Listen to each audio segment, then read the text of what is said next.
Coming up on Arirang News. South Korea and Turkmenistan adopted a joint statement agreeing to expand their cooperation in energy and infrastructure with $6 billion worth of contracts expected for Korean firms.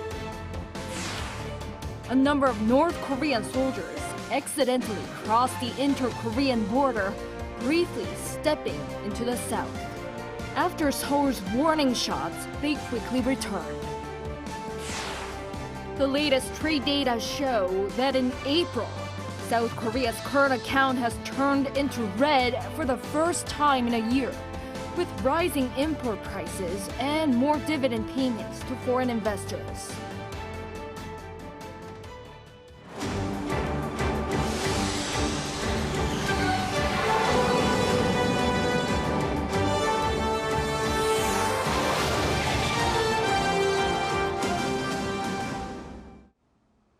Good evening, it's 9 p.m. here in Seoul.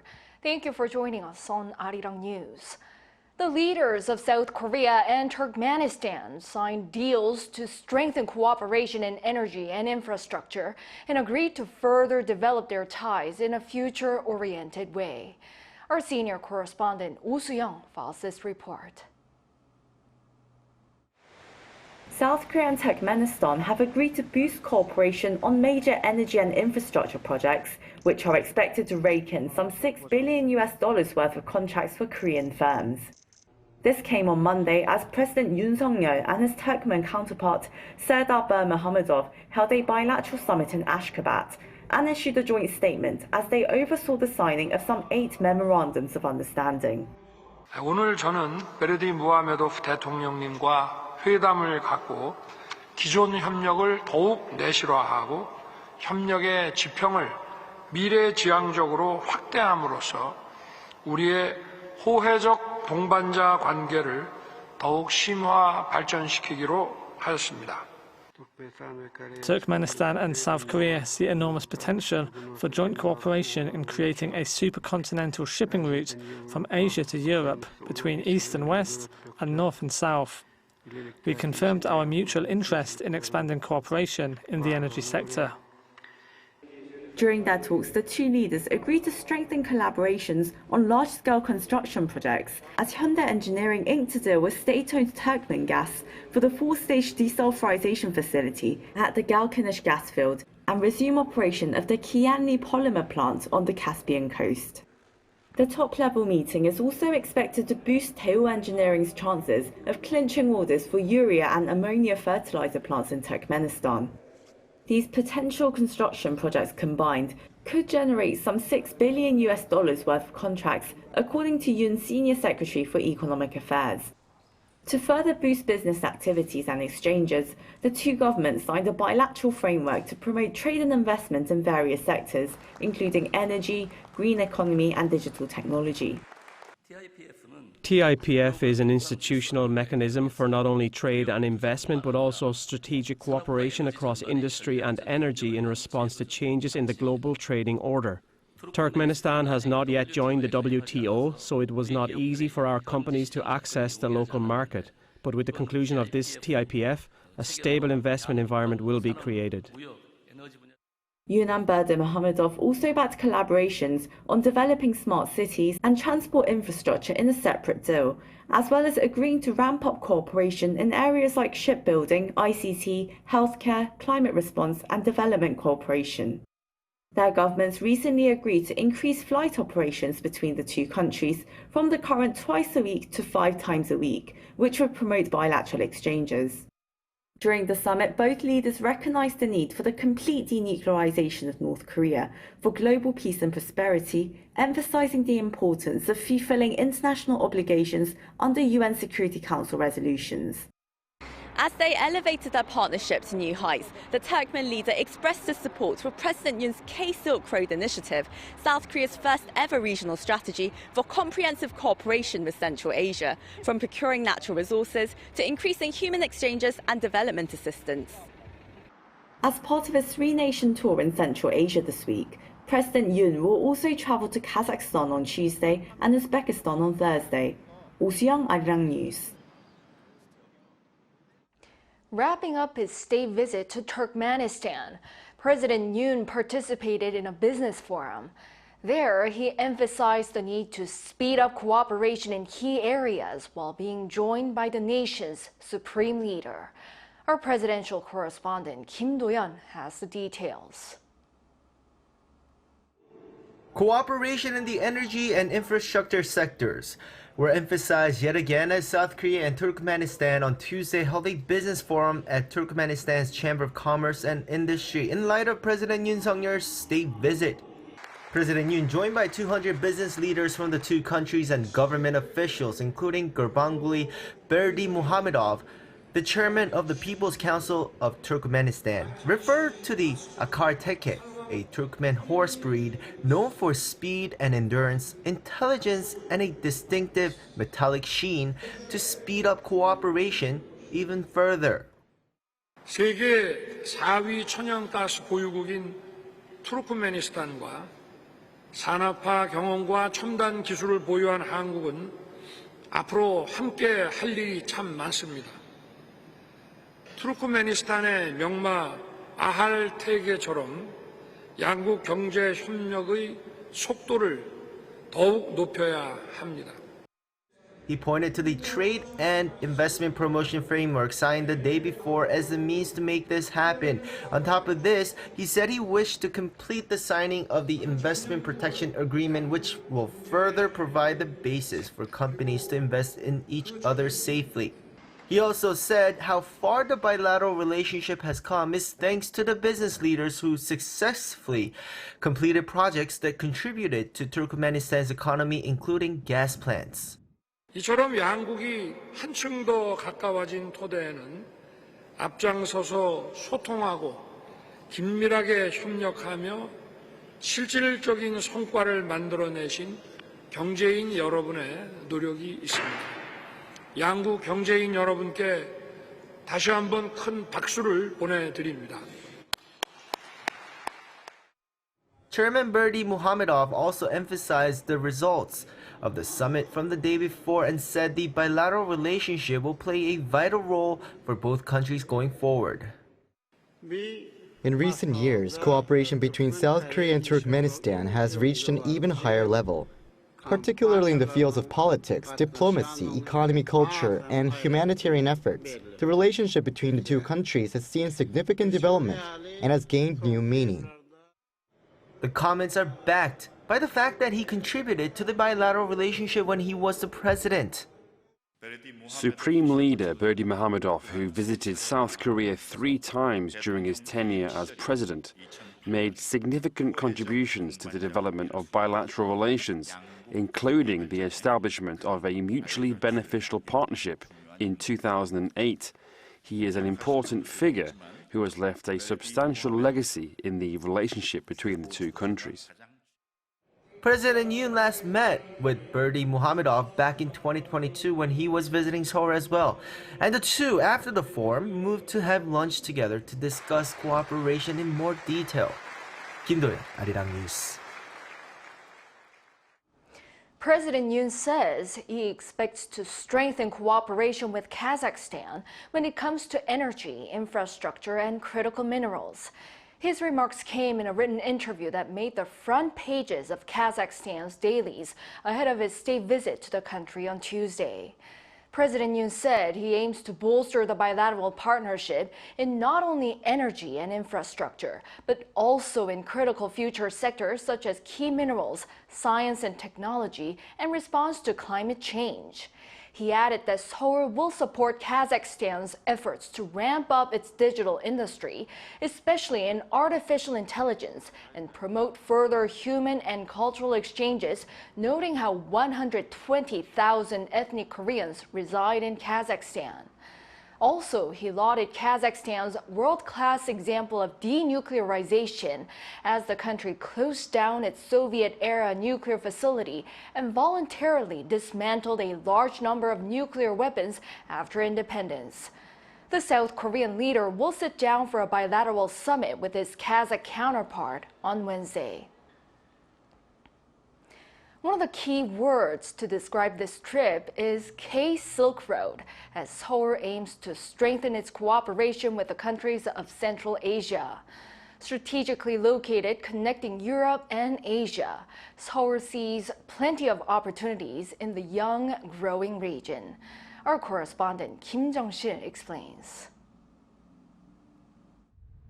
Central Asia, an ancient center of global trade and commerce through the Silk Road connecting Europe and Asia, is again growing in importance because of its strategic location, resources, and high growth potential.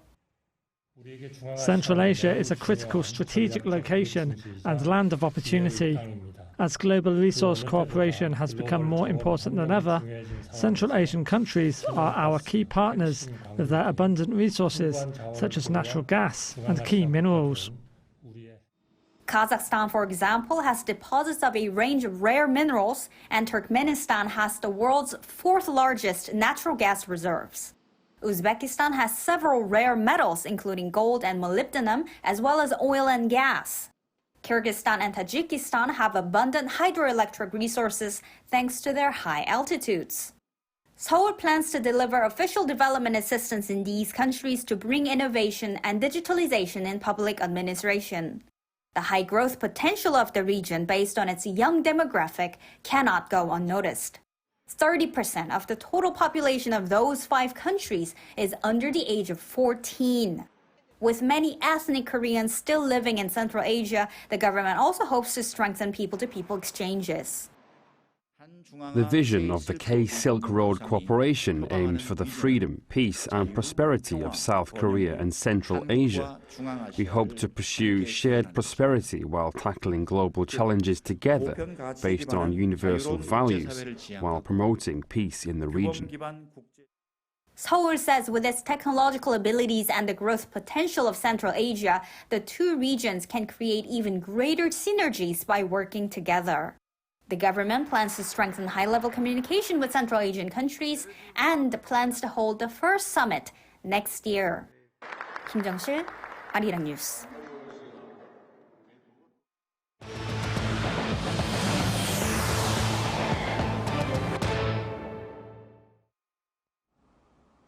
Amid escalating tensions, North Korean soldiers stepped into South Korean territory on Sunday, most likely by accident. The troops promptly returned across the border after a warning from the South Korean military. Our defense correspondent Choi Min-jung reports. A small group of North Korean troops briefly crossed the inter-Korean border on Sunday while working within the demilitarized zone. According to South Korea's Joint Chiefs of Staff on Tuesday, the troops briefly crossed some 50 meters over the military demarcation line at around noon after it appeared they'd become lost. They then immediately returned north after the South Korean military aired warning broadcasts and fired warning shots. We believe North Korea had no intention of invading, since they moved north immediately after we broadcasted warnings and fired warning shots. No unusual activity has been recorded since. The military said it is closely monitoring the North's movement and taking necessary measures. The announcement comes as tensions between the two Koreas escalated following the North's recent trash-carrying balloon deliveries to the South. Sunday is also when South Korea reactivated loudspeaker campaigns for the first time in 6 years and broadcasted anti-Pyongyang messages and K-pop. North Korea also installed loudspeakers near the inter-Korean border on Monday, but the JCS confirmed no broadcasts have been made. Choi Min-jung, Arirang News. A power struggle continues at the new National Assembly. Having unilaterally elected leaders of key committees, the main opposition party says it'll start operating these. The ruling party is planning response measures. Our political correspondent Shin Ah-young has more. After the main opposition bloc unilaterally voted to select key assembly committee chiefs, the Democratic Party is pushing to begin operating them while urging the ruling party to finalize forming the remaining 7 committees. The DP will immediately activate the newly formed committees to address current issues and pass necessary laws. This is the first time in South Korea's constitutional history for the main opposition bloc to select committee chiefs in a unilateral vote. The DP and minor parties unilaterally voted on 11 standing committee chairpersons on Monday amid a ruling People Power Party boycott. Before the opposition parties pushed through a plenary session to hold the vote, the rival party floor leaders and the assembly speaker met on Monday but failed to agree on how to share the leadership of the standing committees. All 11 committees are now chaired by DP lawmakers, including Chung Chung-nae, who will lead the Legislation and Judiciary Committee. The two rival parties have been at odds over appointing the chairpeople of the Chamber's 18 standing committees, with both parties vying for the chairmanship of the Judiciary, Broadcasting, and Steering Committees. Speaker Woo on Monday explained that he held the plenary session as it was urgently necessary to address issues regarding people's livelihood and tense inter-Korean relations. As the speaker who has to run the assembly based on people's will and parliamentary rules, I couldn't keep delaying forming standing committees. People's livelihoods are at stake. The PPP's floor leader Chu Kyung-ho criticized the DP on Monday for unilaterally appointing the chairman of the Judiciary Committee, stating that the position is crucial for partially preventing the DP from pushing through all its own bills. On Tuesday, the ruling party submitted a resolution calling for the resignation of the Assembly Speaker, accusing him of violating his duty to be politically neutral. Speaker Woo violated his duty of neutrality by conducting biased proceedings and scheduling, and pushed through assigning committee leaderships. The PPP will hold a daily party caucus for now to discuss plans, including whether to reject the entire upcoming assembly schedule and how to allocate the remaining 7 committee leadership posts. Apart from the committees, the party also plans to address livelihood issues through a separate task force within the party. 신하영, Arirang News. The latest trade data show that in April, South Korea's current account has turned into red for the first time in a year, with rising import prices and more dividend payments to foreign investors. Our economics correspondent Moon Hae-ryun has the details. South Korea's current account swung back into the red in April for the first time in a year on the back of increased dividend payments to foreign investors and rising prices of raw materials. Preliminary data released by the Bank of Korea on Tuesday show that the country's current account recorded a deficit of $290 million in April. This ends the surplus streak for the account seen since May 2023. The goods account recorded a $5.11 billion surplus due to a rise in outbound shipments. A majority of export categories recorded by the central bank showed a rise on year in total value, with semiconductors recording more than a 54% increase as the industry showed recovery from last year's lows. Imports, however, were also up due to the rising prices of raw materials such as gas and oil, which is the main reason the goods account surplus was lower than in previous months. The primary account that monitors foreign workers' wages and overseas dividend payments saw a deficit of nearly $3.4 billion on the back of increased foreign dividend payments. According to a BOK representative, this is because South Korean firms tend to pay out dividends to overseas investors in April. Current account balance in April normally shows a deficit due to a deficit in the primary income account. For April this year, there was a temporary deficit in the current account because of the decreased surplus in the goods account with rising import value in addition to the primary income deficit. The service account, which includes earnings and spending on overseas trips and transport, recorded a $1.66 billion deficit. The reason given was increased outbound travel, but the central bank said that an influx of tourists coming to South Korea from China and Southeast Asia helped to reduce the deficit. Moon Hae-ryun, Arirang News. South Korea's economy is showing signs of improvement as exports rise, but domestic demand remains sluggish. That's according to a monthly economic assessment report released by the Korea Development Institute on Tuesday. The institute said that the slowdown in the economy was easing as exports were up nearly 12% year-on-year in May, mainly due to strong demand for semiconductors. But the economy is seeing weak domestic demand, with retail sales showing a downward trend on elevated interest rates.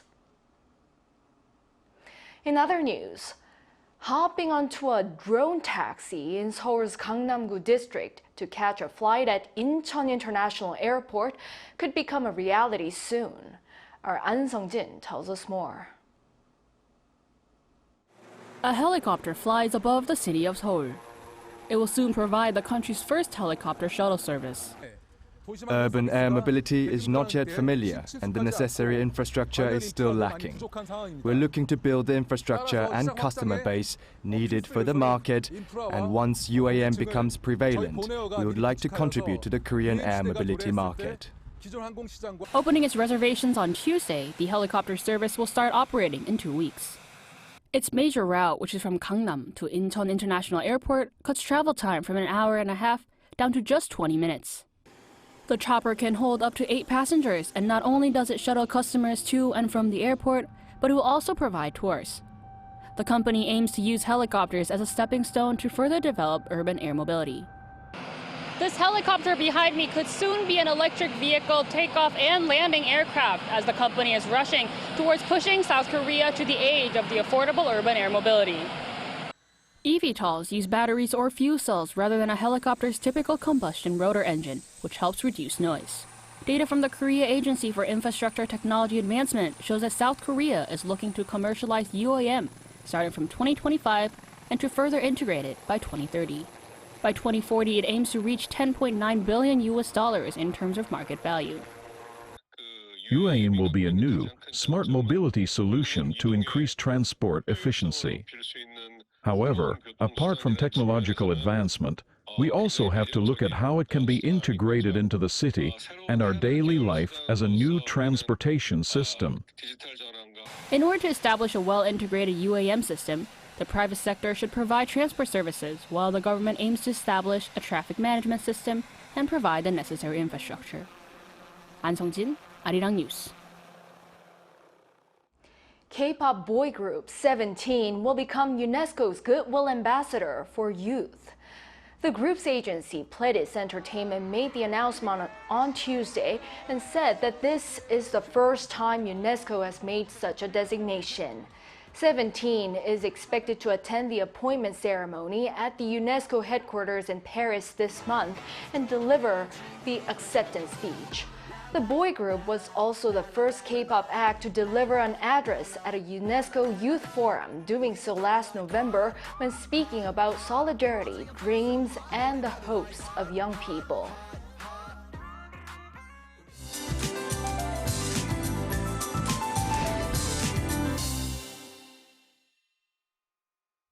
Yesterday, the first heat wave warning of this year was issued in the Gyeongsang-do provinces and surrounding areas. And the first tropical night phenomenon of this year was observed in Gangneung overnight.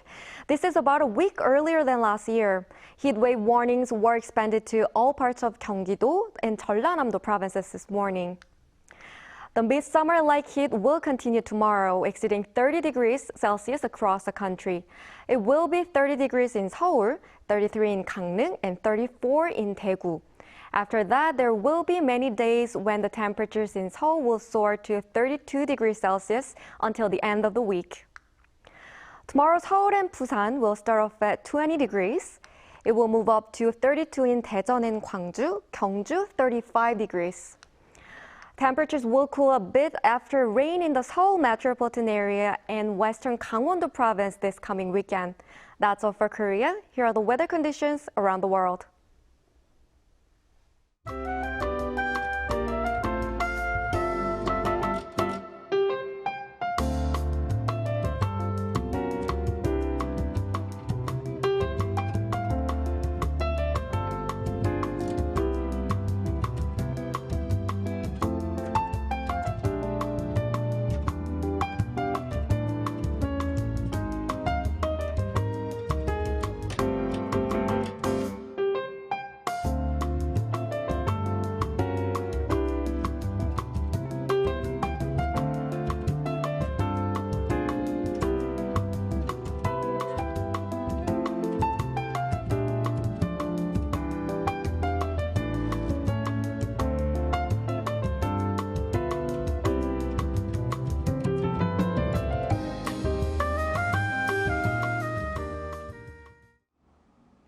Well, that is all for this newscast. Thank you for watching. We'll be back tomorrow with the latest news at 9 a.m. with New Day at Arirang. Good night.